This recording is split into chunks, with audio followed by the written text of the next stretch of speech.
Good morning, all. It's a pleasure for me to be here. It's an honor, and I won't take too much of your time because BVR Mohan Reddy Garu is very insightful. He has a lot of wonderful things. We call him often to the Indian School of Business, and it's always a treat to listen to him. I can't today because I had to leave, but I'm going to leave him I'm going to leave him a lot more time. But let me just tell you what I want to talk about, okay? So I'll try to weave it into the theme itself, but it's something that I want to talk about. It's something I've been thinking about for the last about 6-7 months, and I'm working on a paper eventually that hopefully it will become a book. So when I was asked to talk, I asked, what is the topic? What do you want me to talk about? And they said, on leadership. I mean, leadership is such a broad topic. There are all kinds of things that you can talk on that particular issue. But let me pick the one that I wanted to tell you a few things about.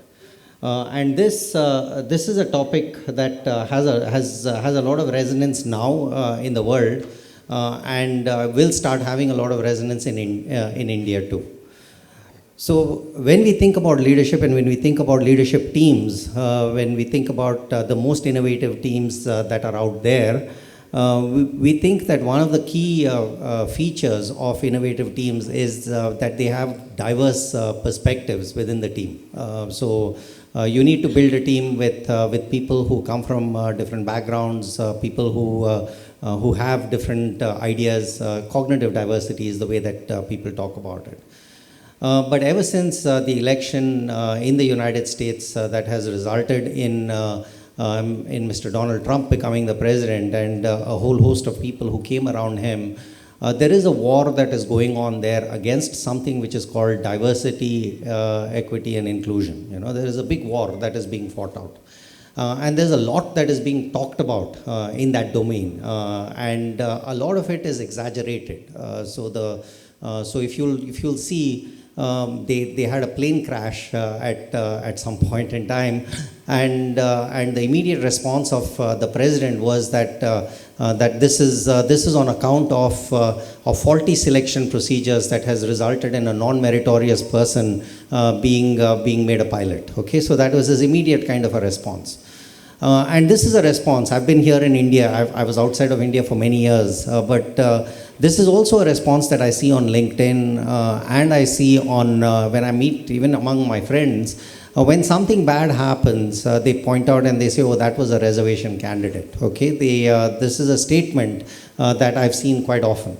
So that's the topic I just want to put out here and say a few words on that topic, because let's start with the obvious. Okay, so when we look at it, we'll start with the very obvious one.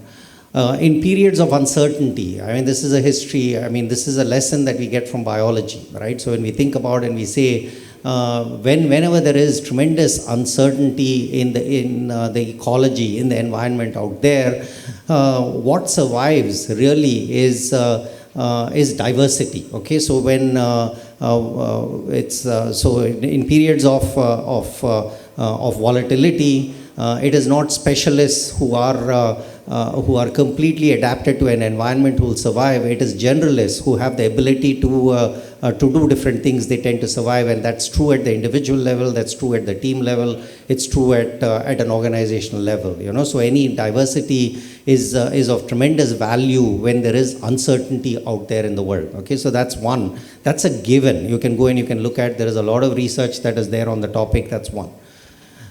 Innovation is based on diversity, you know, so that's something else also. There is some evidence in and around that. But what the reason for this backlash that you're seeing about diversity, equity, and inclusion right now is because there are too many claims, exaggerated claims that were made about the value of diversity itself. So I'm not going to go into that. I will acknowledge and I will put down that the research, the evidence is very nuanced about where it works, where it doesn't work, and so on. You know, so there is a lot of we need to pay attention to that research. We need to be looking at what is of value, what is not of value. You know, so I'll acknowledge that. I'll put that down and say that lack of that acknowledgement has led to people pointing out and saying diversity is not always of value. Okay, so that is the point that we'll take that into account.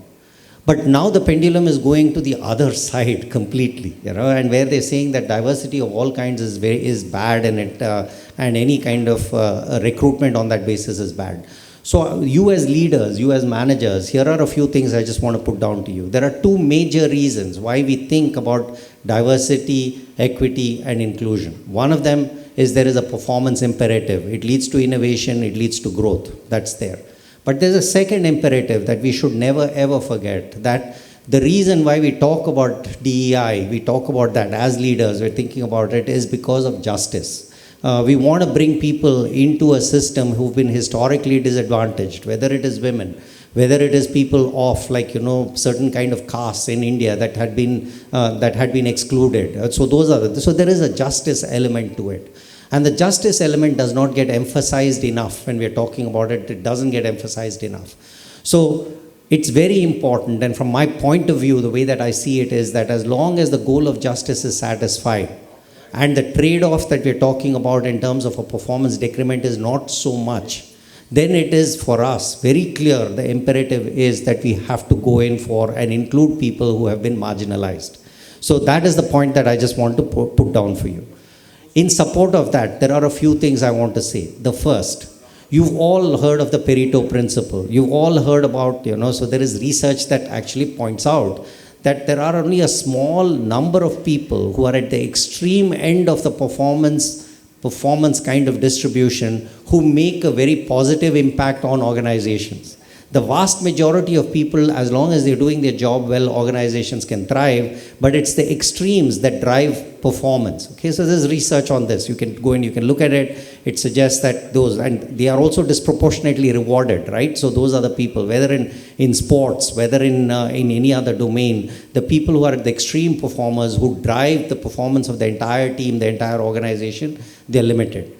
What that suggests to us is that for the vast majority of roles, for us to think about and say someone is in the 70th percentile, someone is in the 71st percentile, that's meaningless for us. It really does not have a huge impact on the way that organizations perform. So it's there for you to think about and include people who are from marginalized communities is not a bad thing at all. It doesn't hurt the performance of the organization. That's point number one.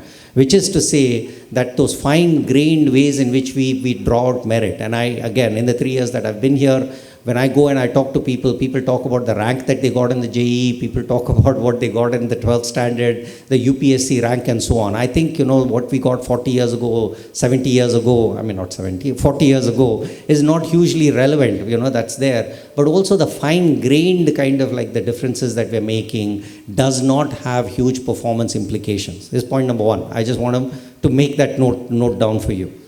Point number two that I want to say is that there is a lot of noise in the way that we measure merit. Okay, so we look at so just because someone, and this is from someone, so please take it with a pinch of salt. I didn't go to an IIT. Okay, so I just want to be clear. So I didn't go into an IIT, and not because I didn't want to go, I didn't make it into an IIT. Okay, I also want to be clear about that. This is not, I'm not making any claims about my being, so take what I'm saying with a pinch of salt.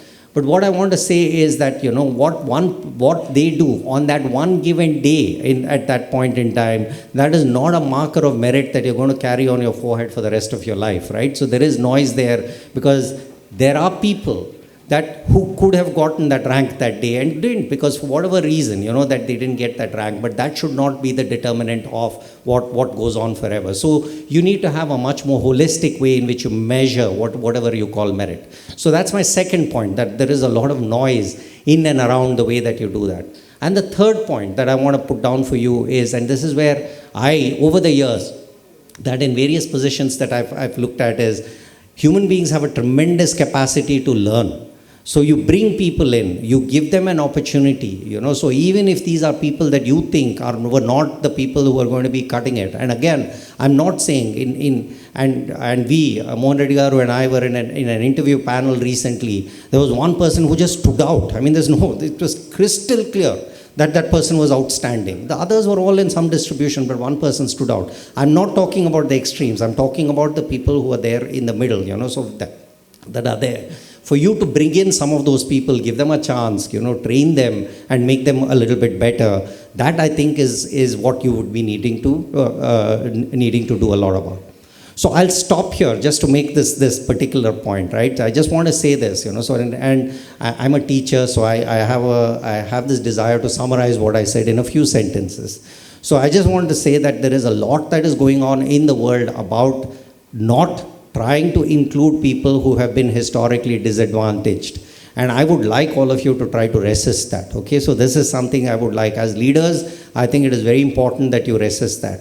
Part of the reason is because it leads to innovation. Part of that is there, but part of it is, it's very clearly, it is about the justice element. And what I want to say, that summary is that this is not detrimental to the performance of an organization.